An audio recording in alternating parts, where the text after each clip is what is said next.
People often have kind of very strong opinions about what works.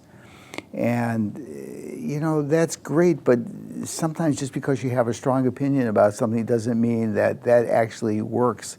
And, it's better to have data and that says, yes, this approach is actually effective and this approach is not so effective, rather than just go on personal opinion and faith that somehow this approach works.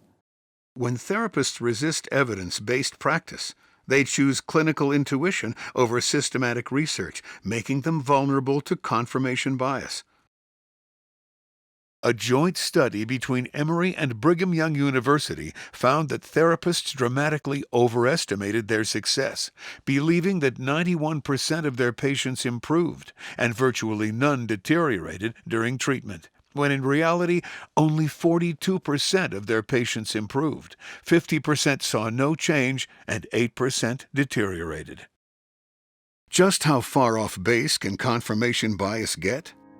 In 1949, Igas Moniz developed the prefrontal lobotomy, a treatment that required pushing a needle into the brain.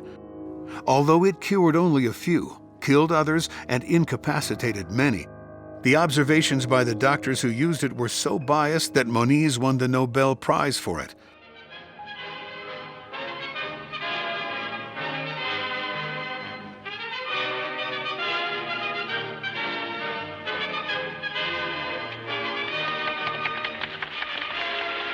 Eventually, lobotomies were outlawed in the United States, but not before 50,000 had been performed.